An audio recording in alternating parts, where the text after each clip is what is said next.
THI education channel को subscribe करें, like share comment और हाँ बेल आइकॉन को दबाना न भूलें ताकि हमारे सभी वीडियो की जानकारी सबसे पहले आपको मिलती रहे।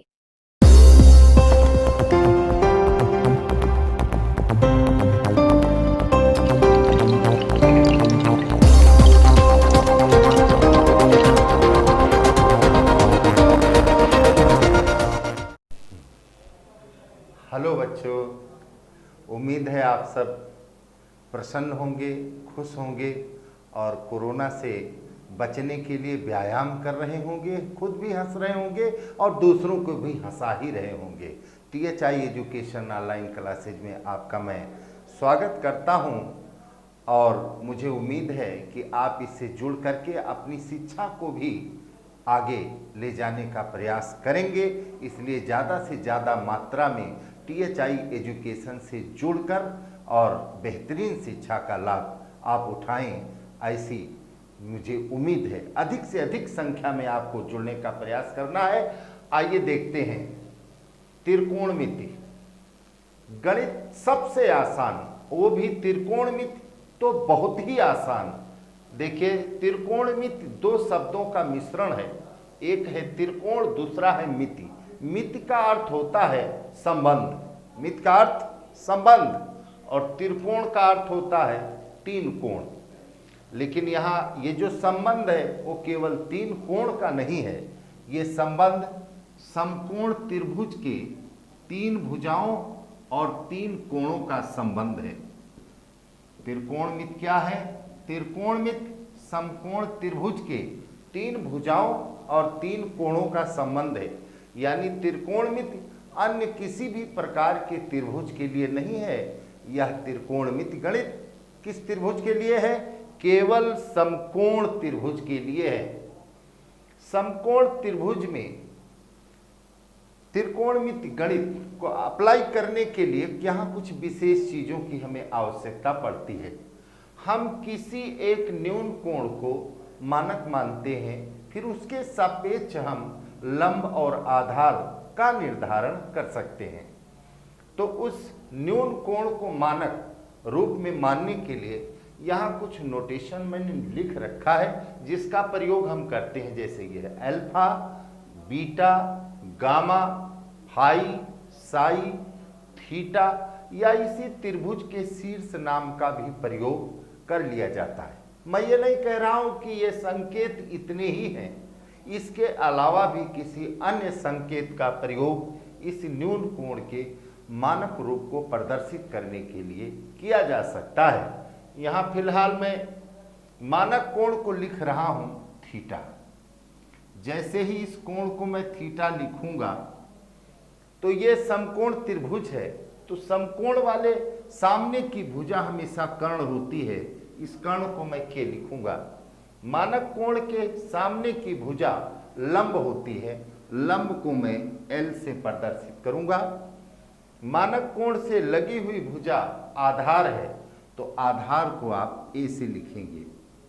ध्यान देने वाली बात यह है कि समकोण त्रिभुज में कर्ण में किसी भी दशा में कोई परिवर्तन नहीं होता, लेकिन आधार और लंब आपस में बदल जाते हैं। कब? जब मानक कोण की स्थिति बदल जाती है। जैसे यदि मैं इसी त्रिभुज को नीचे एक बार फिर बनाऊं और यहां मैंने लिख दिया ABC। आप देखें गौर से, नोटेशन में मैंने कोई परिवर्तन नहीं किया, लेकिन मैंने मानक कोण को बदल दिया। पहले A था, अब मैं कहाँ गया? C पर। कर्ण तो वहीं रहेगा, लेकिन आप देखें मानक कोण के सामने की भुजा लंब होती है। अब की बार AB को हमने लंब से L से निरूपित किया है। मानक कोण से लगी हुई भुजा आधार होती है, तो अब की बार हम BC को A से निरूपित करेंगे। इस प्रकार सभी बच्चे समझ गए होंगे कि मानक कोण बदल जाने पर लंब और आधार परस्पर बदल जाते हैं, किंतु कर्ण में कोई परिवर्तन नहीं होता। अब मैं फिगर 1 के लिए यहाँ पर त्रिकोणमिति निष्पत्तियों का जिक्र करना चाहूँगा। कुल 6 निष्पत्तियाँ हैं, 6 में से 2 निष्पत्तियाँ मूल हैं।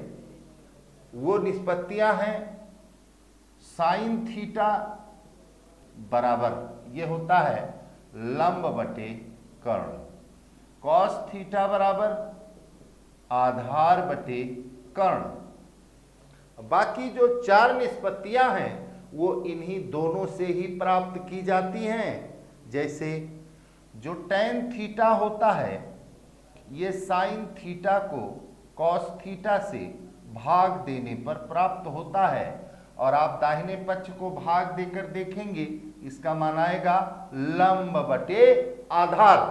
इसी तरह कॉट थीटा ये कॉस थीटा बटे साइन थीटा को से आप भाग देंगे तो इसका मान आएगा आधार बटे लंब। सेक थीटा ये कास का व्युत्क्रम होता है 1 बटे कॉस थीटा, और कास के दाहिने पक्ष का आप उल्टा करेंगे तो आपको मिलेगा कर्ण बटे आधार। और साइन कॉसेक थीटा ये साइन का व्युत्क्रम होता है 1 बटे साइन थीटा, तो आप साइन के दाहिने पक्ष को उल्टा कर दें आपको मिलेगा कर्ण बटे लंब।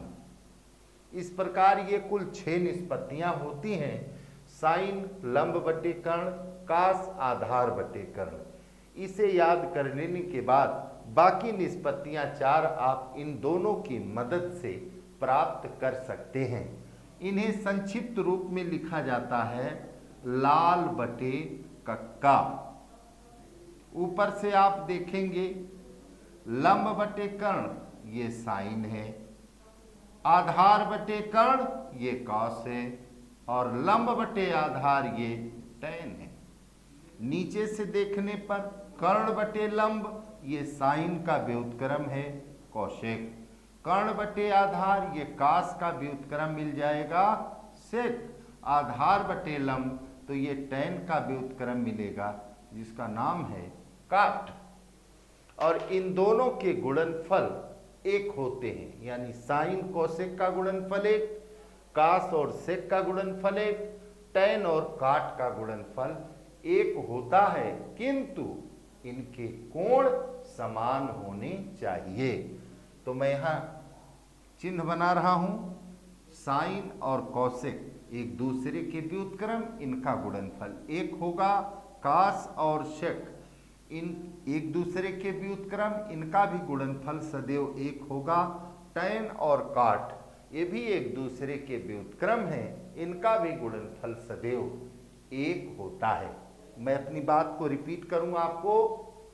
मैंने कहा त्रिकोणमिति समकोण त्रिभुज के 3 भुजाओं और 3 कोणों का परस्पर संबंध है, लेकिन यह गणित केवल समकोण त्रिभुज के लिए ही बनी हुई है। समकोण त्रिभुज में कर्ण तो स्थिर है, इसमें कोई परिवर्तन होता नहीं, लेकिन दोनों न्यून कोणों में से किसी एक को मानक माना जाता है। उस मानक कोण को संकेत alpha, beta, gamma, phi, psi, theta, त्रिभुज के शीर्ष नाम या अन्य किसी संकेत के द्वारा प्रदर्शित किया जाता है। जैसे ही मानक कोण को हम लिखेंगे इसके सामने की भुजा लंब हो जाएगी और मानक कोण से लगी हुई भुजा आधार का नाम ग्रहण कर लेगी। यहाँ मैंने कहा साइन लंब बटे कर्ण, कास आधार बटे कर्ण, tan साइन को कास से भाग देंगे मिलेगा लंब बटे आधार, कॉट कास को साइन से भाग दिया आधार बटे लंब, और शेक कास का व्युत्क्रम होता है, ये होता है 1 बटे कास यानी कर्ण बटे आधार, कौशिक होता है 1 बटे साइन थीटा कर्ण बटे लंब। इसे संक्षिप्त रूप में लाल बटे कक्का के नाम से जाना जाता है। इसकी सहायता से इन भुजाओं के संबंध को आसानी से याद रखा जा सकता है। ऊपर से देखेंगे साइन कास tan प्राप्त होगा क्रम से, नीचे से देखेंगे तो ऊपर वालों के व्युत्क्रम यानी कौशिक, शेक और काट प्राप्त होते हैं। ये बेसिक त्रिकोणमिति है। वीडियो में इतना ही, और अगले वीडियो में हम इस सफ़र को और आगे बढ़ाएंगे। तब तक हम चाहते हैं कि आप प्रसन्न रहें, खुश रहें और इस तथ्य को समझने का प्रयास करें। बहुत बहुत धन्यवाद।